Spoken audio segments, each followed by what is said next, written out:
Okay, so this is part 2 of the Rebound tutorial. Okay, I just realized that since Rebound's a Python API, it's even harder to do for a non-programmer than Exoplasm, so I'm not going to assume you know anything about, I'm going to assume you do know something about Python for today. Okay, so I forgot that. First off, it's recommended to do sim.move to COM. COM stands for the center of mass, and that basically just makes the simulation more numerically stable, which we kind of want. No one wants your simulation to explode.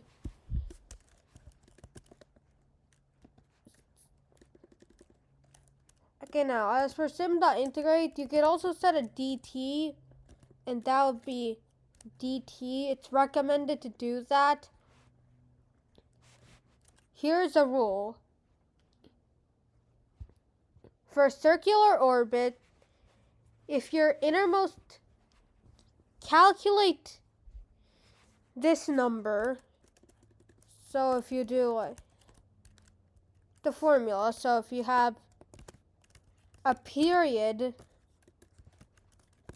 times 1 plus e to the power of 1.5, and then you divide this whole thing by 20. This is the time step you should be putting in for an integrator like WHFast. Where P here is the minimum period of the planet, E is the eccentricity. Try to find the minimum of this value over all your planets, and then use that minimum as your DT. So in this case, this has an E of 0, and it's basically 1 year, so I could basically just do 2 pi divided by 20.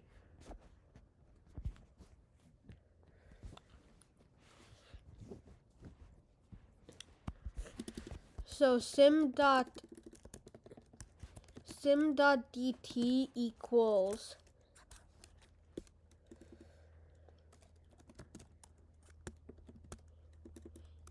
so since p is 2 pi, so 2 times pi, you can then divide by 20, and this is the delta time. Please note, this is only for stepping integrators like Leapfrog, WHFast. For adaptive integrators, adaptive time step integrators, that figures that out automatically, so you don't. Okay, say you do want to do this, so there are many integrator options. So you can do sim.integrator equals, the default is WHFast. That basically is, it's basically just it simulates a Keplerian orbit with perturbations. That's what it simulates. So it does not do close encounters well at all. IAS 15 is pretty good. It has an adaptive time step, and it can actually handle close encounters. But it's far slower than WHFast because it has no assumptions of Keplerian orbits. Mercurius, my typing's terrible today, is a combination of IAS 15 and WHFast. In close encounters, it runs IAS 15, and in normal Keplerian situations, it just uses WHFast. Sim.integrator equals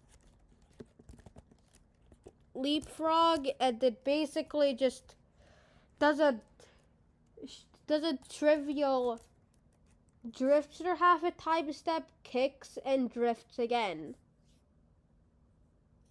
So yeah, it's not exactly not the best integrator. You almost never should be using this. Not only is it less accurate than WHFast, it also obviously cuts the time step, so you can't really use it for anything. So yeah, don't use Leapfrog. I'm gonna leave it on double H fast for now.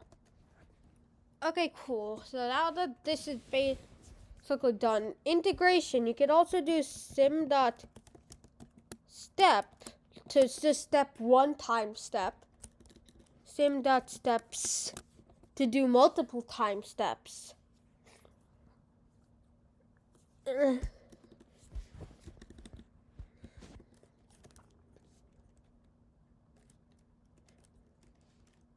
Yeah, you're going to learn this to see. You could do save to file to output your simulation settings into a file.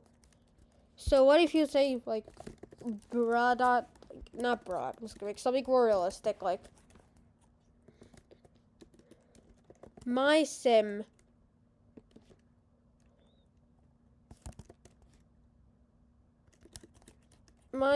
dot that, yeah.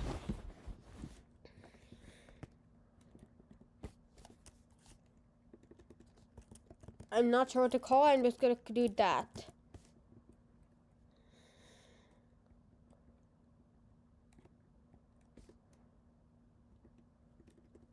Yeah, you can save it, and to load it, you could do sim2 equals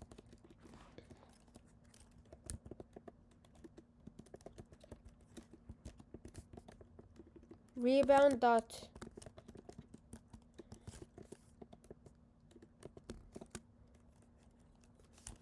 simulation. Sorry, gotta Google this one real quick.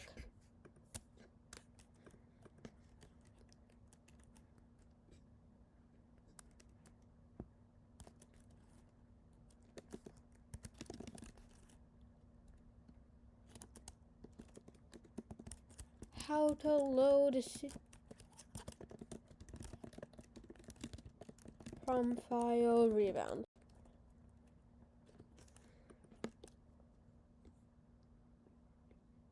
Oh yeah, it's just as I expected. It's literally just putting this string in here, yeah. Yeah, I checked it out, I was verifying. Cool, yeah, so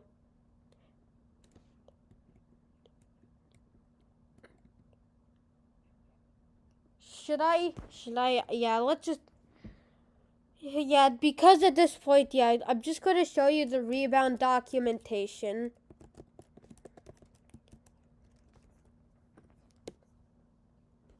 We're going to home and then API documentation.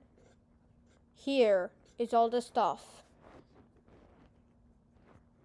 You can look at it.